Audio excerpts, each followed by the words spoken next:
Yo, what's up, YouTube? This is the homie Smooth Cat with Colossal Boxing Talk, also featured with. The homie Big Kool, also with Colossal Boxing Talk, and we with former junior middleweight champion and junior middleweight contender, no doubt, Austin Trout. How you doing today, champ? I'm doing good, man. I'm doing good. But I like to think of myself as the former and future world champ. All right, My former Okay, and okay. future champ. Hey, we can definitely dig that. But okay, we know you got a fight coming up. I forget the guy's name. I forgot his name. But Yeah, Luis Grajeda. Luis Guerrero. Okay. Now, so far, have you seen any film on him, and what type of fight are you expecting from him? Well, yeah, I watched some film on him. I seen the fight with him and Willie Nelson, and I've been watching the film with him and Jamel Charlo. From what I'm getting from him is he likes to move a bit. He's a bit of a defensive fighter. He's looking to counter. He's got some power in his hook, his left hook, and he's tough. He got a good chin. I haven't seen anybody put him down. He has one knockdown in his loss column, but I haven't seen who that was or that fight. But we definitely try to prepare for the best Luis Grajeda that he can bring, so that way we're not surprised with nothing. Okay, go ahead, Big Cool. All right, in your last fight against Daniel Dawson, Austin, we seen a different side of you. You were more aggressive and offensive minded. Even though you got dropped a couple times, you battled back like a true champion and dropped him and won a close but clear decision. Do you plan on taking that same game plan as far as the mentality as being more aggressive as well as mixing it with your old style and being defensively responsible, or are you just looking to try to just take the guy out and show that you all the way back and try to get a KO victory? Well, no, I think that over aggression is the reason why I got dropped in my last fight. So just like you said, I want to keep that aggression. I want to keep him on his back foot. And him being a defensive fighter as he is, I think it's going to cost me to have to be aggressive to make something happen. But at the same time, I don't want to get reckless. And what I learned from the Dawson fight is I can be aggressive, but I still got to keep my defense, because the defense is really what got me to the point I'm at, and especially when I was at the top of the weight class, is because of my defensive skills. So I don't want to throw that away at all. Maybe I just want to add some aggression to it. I Okay, definitely agree with that.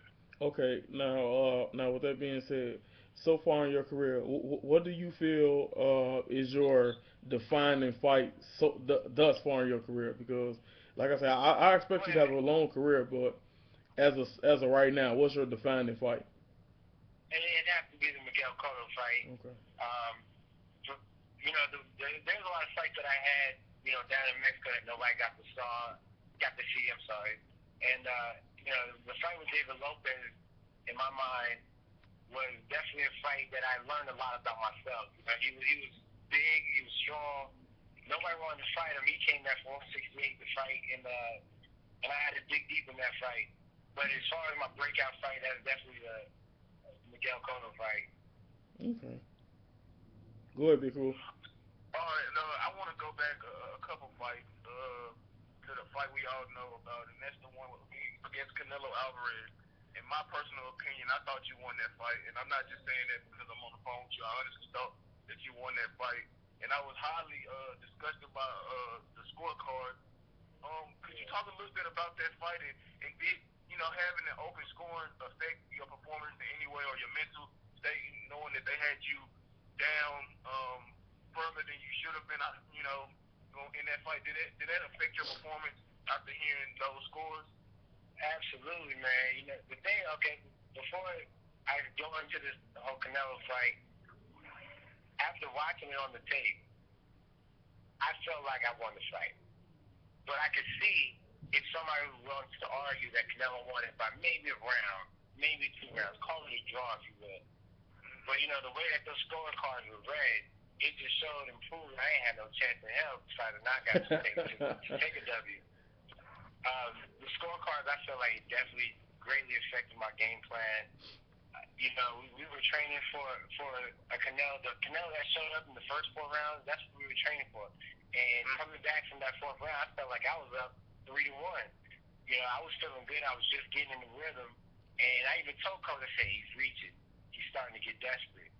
But then, as soon as I said that, my coach Louis Berg looked at the scorecard, shook his head, and said, "Man, they got us down on all cards."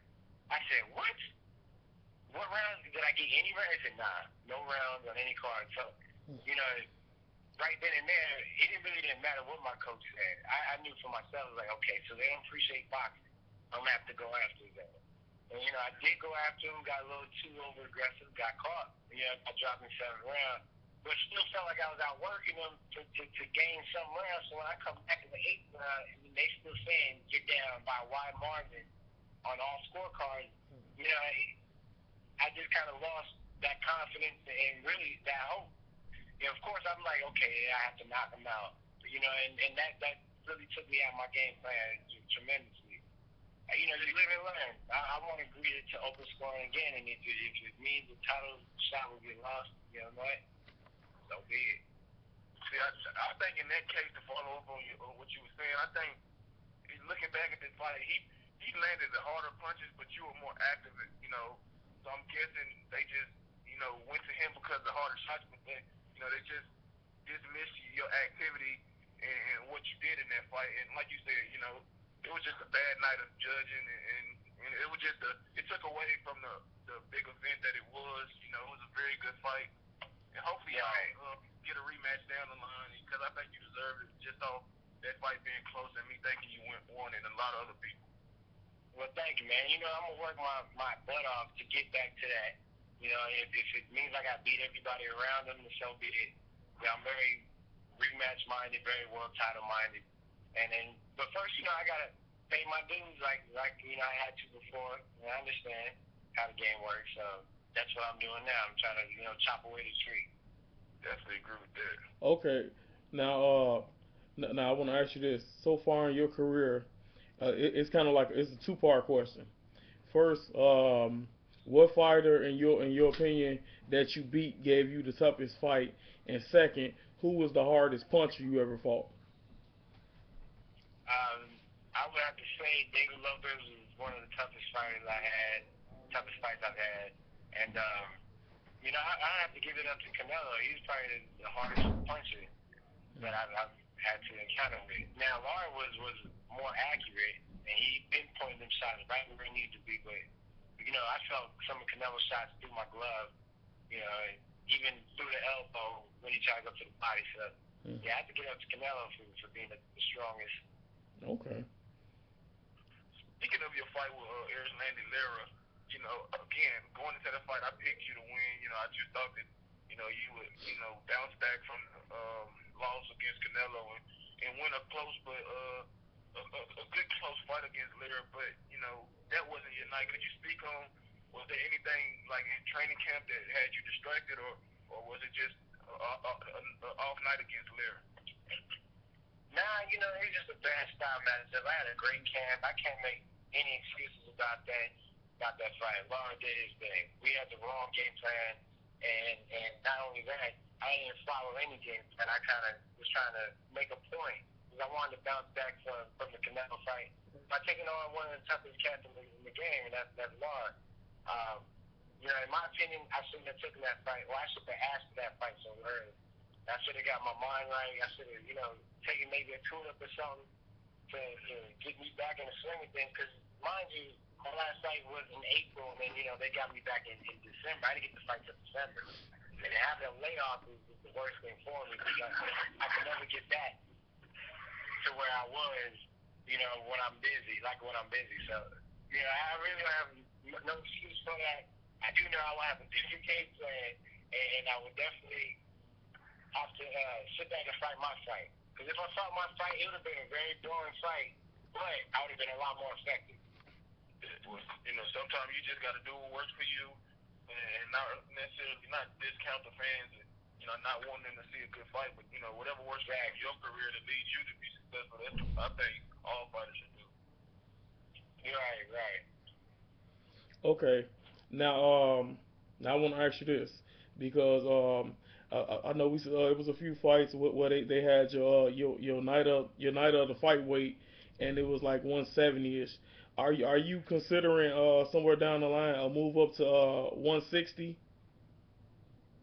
I actually can make 154 pretty good. I wouldn't say Okay. easy, but I'm not killing myself. I still feel strong at this weight. Okay. Um, and then they keep telling me, I'm 29 now. They keep telling me, yeah, your body can change. You can make that weight no more. You can get dance this and that. But it hasn't happened yet. So until that happens, I'm not looking at going to 60. But if the right fight presents itself, I'd be more than happy to go up there Okay. and make that fight happen. Okay. Now, hey, I Actually, want to ask you this. Cotto wanted a rematch at 160 for his belt. Wink, wink. I'd be more than happy to do that. Yeah, I definitely know you would. You signed a contract in a hurry. Tomorrow. Speaking of the junior middleweight division, what are your overall thoughts on it? You have the Charlo brothers, you have Kirkland, Andrade, of course yourself, and Lara and Alvarez. What do you think of the landscape of the division? And is there any guys other than the two guys that defeated you that you would like to get in the ring with? Assuming you're victorious, after your upcoming fight December 11th. I'd like to get in with all of them. The way I see it at the 154-pound weight class is that the landscape is a good setup to be considered one of the greats. You know, for to have a stacked class like that, and if I could get in there and beat all these guys, I think I'd have a good chance of being considered, one of the goats. I mean, you look at Roy Jones and you're saying, yeah, he was one of the best, but it's because he had nobody to fight for him. And so that kind of weighs on him as far as being one of the greatest of all time. Because if you look at, Big Tiger or my man Bob Foster, he fought, beat everybody. There was a lot of talent to beat. So not saying that Roy Jones wasn't great at his prime. He was great. He's one of my favorite fighters. But at the same time, could he have lasted with some of the greats of all time, mid prime? That's hard to say. So looking at the landscape of 154 pounds, I think it's wonderful to be in the midst of this great talent. Because if I could beat all these guys, I could definitely seal my name in the book of legends. Most I definitely. definitely agree with that. I definitely agree with that. Okay, now another thing. Now, what fighter in particularly inspired you to become a fighter? Um, my mother, she's really the one who inspired me to be a fighter. She's a big boxing fan. But I grew up watching Mike Tyson. I grew up watching even Chavez Senior. I grew up watching Pernell Whitaker. And I said Pernell Okay. Whitaker is probably my favorite fighter of all time. Okay. He had just such speed and defense and ring generalship. And you couldn't knock you out with one punch, but he hit you with 20 of them, John. Right. Hey, I can say this. Purnell was definitely good at putting his punches together. Yeah, man. And sometimes when I need motivation, I put on some old Pernell tape. I use cigarette Leonard tapes to give me my swag. Okay. Yeah, Go ahead, Big Kool. uh, basically, really, what can I say? You know what I'm saying?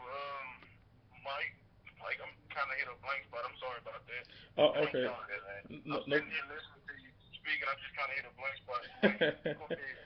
Okay, no problem. Um, okay, now I'm gonna ask you this about the current landscape in boxing overall.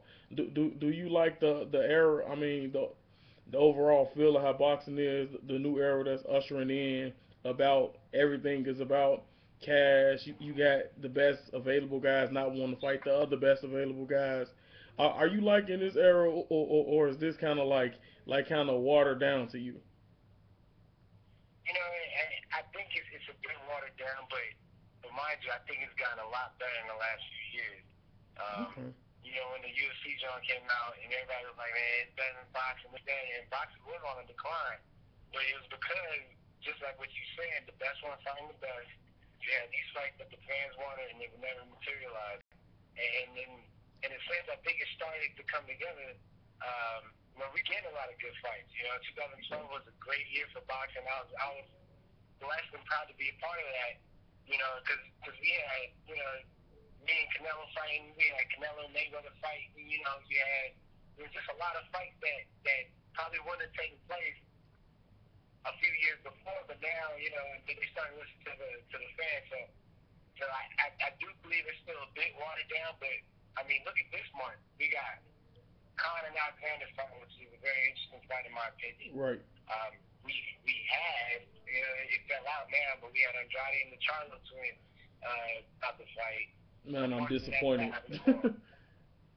Right, but we do got some good fights happening, and we had some good fights that happened, and hopefully we continue that kind of that pattern so Boston can stay here like it's been here.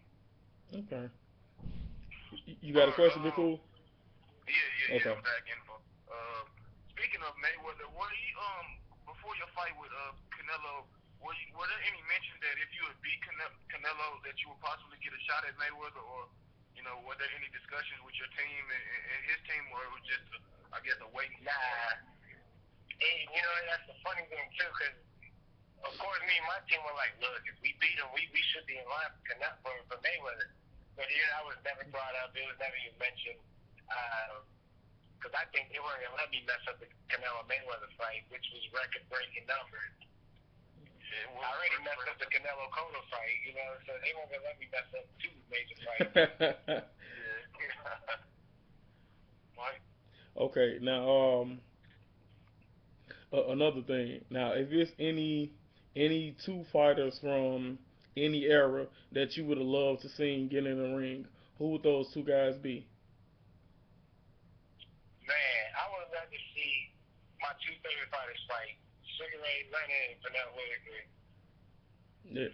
Hey, that would have been Sugar fight, interesting. that would have been a bomb fight, and such technique, such Yep. tacticalness, you know what I mean? Leonard might have had to get down from his toes and bang him out like he did with Tommy Hearn. Who Yeah, knows how that would have played he out? he would have definitely had to be very offensively minded in that fight, but he would have had to pay attention because Pernell got those slick counters and you don't even see them Yeah, coming, and but they head not they head rocking shots though. that's right. And he would have to counter his counter, so Yep. he'd have to be aggressive and defensive at the same time. Most up. What are your thoughts on and predictions on this weekend's fight between Manny Pacquiao and Chris Algieri? Man, I hope Algieri pulls it off. To be honest, I'm 50-50 on it because I think if Manny wins, we might get a Pacquiao Floyd fight. Mm. But I like Algeria a lot, and I like how he came, where he came from. He kind of has a similar story. He hasn't been spoiled by the boxing game, and I would love to see him. I'm always rooting for the underdog. Right. Algeria, and I think he has a good shot at doing it. I do too. But Me too. I think Pacquiao, he's very busy. He's gonna be in and out. He's very awkward. But I have a feeling that Algeria's awkward. If he's awkward too, might Yeah. give Manny some problems. Yep. I think his height and reach is definitely gonna give him a problem. He's not no slouch in the speed department, foot or hand speed. So I think he's Right. Pacquiao a lot more problems than people. That people were thinking. That they anticipating. Yeah, I'm picking him to win by decision, but it might sound crazy because Pacquiao is Pacquiao, but the judges right on point and do the right thing. I think that Algieri can definitely win that fight. Me honestly, Yeah, exactly. I look at it like this. I respect Algeria and I like Algeria a lot. I think I was one of the only few to pick him against Ruslan. But honestly, Yeah. I see Pacquiao getting him out of there. Like a TKO off of cuts in 10. Yeah, and I can see that happening too because Algeria's not 147 pounds. He's 140 pounds. Right. And Pacquiao, he pushed middleweights around. So Mm-hmm. if Algeria can fight smart and box him and make it to the distance, I think he can rack up the points and pull a decision out. But that's if. That's if he can Right. That's a big if. make it that long. Yeah. But another question I have for you, Austin, I noticed that you've been down in Washington D.C. training with Barry Hunter. Could you speak on a little bit about that move from uh, moving down there to D.C. and what has that done for you? As far as implementing new things into your game. The thing about coming out here and training with Barry Hunt and the Headbangers that they're not trying to change anything that I do. they're just trying to make what I do better, and they just add in on to something, tighten up my game so that I can Right. be the same kind of animal but on a different level. Mm. And I think it's working. And not to mention all the talent that I'm surrounded by, you really ain't got a choice but to get better. For instance, when you spawn with the likes of Lamar Peterson, you got this kid Ken Stockton there. If you ain't on the A game, you're gonna get touched up. Yep. So they really force you to be on your A game even when you ain't feeling good because if not you'll get your ass whooped. And Hmm. I'm not one to get my ass whooped. Hey, hey, hey, hey, I heard that, man. You're definitely not as smart. You definitely don't want that. Yeah, so But it's a good environment down there. yeah, man. The cool thing is, probably said that I'm in here with, Adrian Bowen, Hank Lundy, Rasheed Warren, Lamont Avery Peterson, just to name a few, my man Jamel Herring. Everybody checked the ego at the door, and it's all about, a team commitment. When we all cheering each other on, somebody slacking, we all like, come on, man, you got this, let's go. It ain't like, I need all the attention because I'm the prime time fighter right now, and that ain't how it works. So everybody checks the ego, they humble themselves, and we go to work. Hey, y'all are some humble dudes, man, and I'm looking forward to all y'all fighting it. Like I said, Barry Hunter is an underrated trainer. You definitely have a good stable out there, so I look for big things from y'all guys. Okay. No, thank you, man. I'll be looking forward to show y'all what we working on out here. Hey, no problem, Oh, Mike. okay, Trout. Now, I'm gonna ask you this because, like I say, I seen a few of your fights where you, like you say, you were very, very defensive, but also very authoritative offensively. Okay, nowadays, you're not old, but with you getting older, are you thinking of becoming more defensive minded to kind of like reserve yourself for the future? I feel like I got a good head on my shoulders, and I have to thank my defense for that. Um, I haven't really even contemplated about that. Looking at Bernard Hopkins, who only fought 22nd round, still won a lot of fights. Mm. I guess that's why he's doing what he's still doing at the age of 49. I'm just more looking at trying to win. If I got to be aggressive to get that W, then so be it.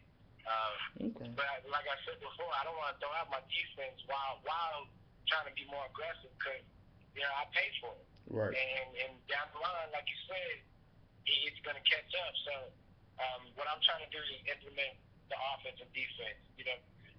Just much like how not Marvin, Roberto Duran was. People say he's such a good brawler, but you look at him, he was moving his head. He Yep. was hitting them angles, he was just all inside. But he had good defense for being such a brawler. Okay. Definitely. Now, hold on one second, Big Cool. Carlos Armahilo wanted to ask one question. Hmm? Yeah, I wanted to ask a question.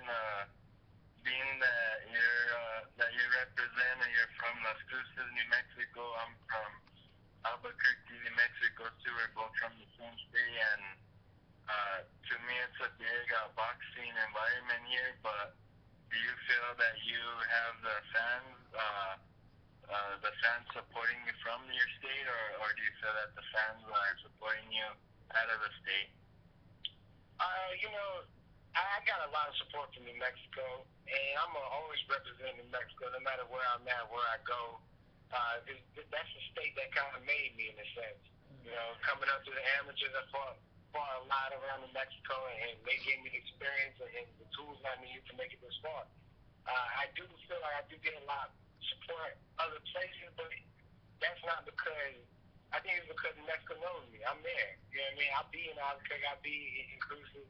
But I do know that I get a lot more support from northern New Mexico than I do from the south. I don't know why that is, but I do know that Albuquerque, Santa Fe, even Las Vegas, New Mexico, they all team Trout. And don't get me wrong, Las Cruces goes ham for Austin Trout. But, when I was fighting Canelo, my city was more divided about that fight than they are about the Mayfield Cruces games that they got. And for those that don't know, Mayfield Trojans play Las Cruces Bulldogs, a huge rivalry. I Okay. think it's like top 5, top 10 in the nation for high school football. So, they was more divided than that. I had people coming like, I had to get in a fight with my coworkers because they sitting there talking about Canelo this, Canelo that. I'm like, yo, Canelo ain't even from this country, son, let alone my city. So, Right. it is what it is, and it's more motivation in my job to make sure that I go and do some great things so I can get my whole state behind me. Because if I can get my whole state behind me, that means we can bring some big fights there. And it doesn't mean that I have to fight a big name Hispanic to get it done. Maybe I could come back to New Mexico and fill that place out on a tune-up fight type deal. Okay. Yeah, definitely. It's always good to have the support of your hometown behind you. Yeah. Go ahead, Big Kool. One last question. I know your stablemate, Hank Lundy, has a fight coming up. What are your thoughts on this fight against Tomas Delorme? What are you expecting from him? How's he been looking in camp? Well, Hank's been looking real good, and he's been sparring with some real tall, lanky, good boxing people that got good feet. And my man Hank, he works hard, and he's been in there. I think Hank's gonna pull this off. It ain't gonna be easy for him, but he's knocked the ring rust out here in camp.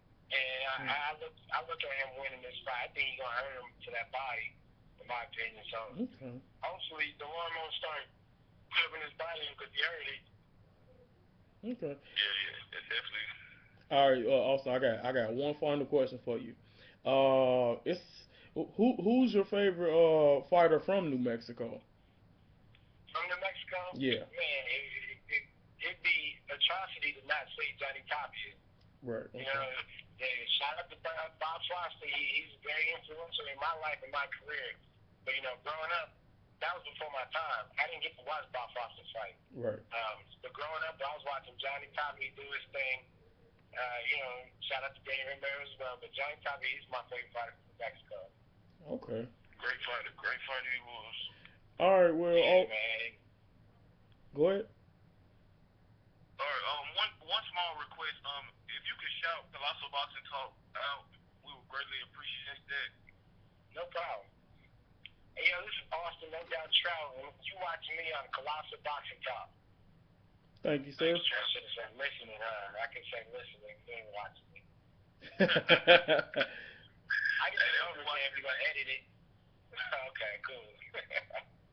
We want to shout out City Boy. We want to thank you for facilitating this interview. We appreciate your support, and we look forward to talking to you again, Austin. After your visit December 11th. No problem. Have a good rest of the camp. We wish you nothing but the best of luck in your upcoming fight as well as with the rest of your career. So CBT is behind you all the way. I appreciate that, man. Yes, sir. Team Trout. Y'all go follow my man City Boy Barber on the Instagram. If you're in the Albuquerque area, go get your hair done right by my man City Boy. He killing them haircuts, yeah. Go follow City Boy, get your hair cut up. He's a talented barber, cool dude, and we appreciate you, City Boy. Yes, sir. You got it. Thank you, guys.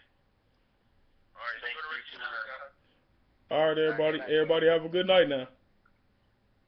You too. Thank you. All right, ladies and gentlemen, that's the end of the interview with Austin, no doubt Trout. And like you say, hit the like button for us. Leave comments in the comment section. I'll definitely get back to you at my earliest convenience. Also, go over to the main page and hit the subscribe button for us. And like I say, keep showing Colossal Boxing Talk love. Without the support from you guys, we wouldn't be able to do what we're doing. So we definitely appreciate all the support by all means. Hey, just keep it up, and we're going to keep coming with these solid interviews. Smooth Cat out.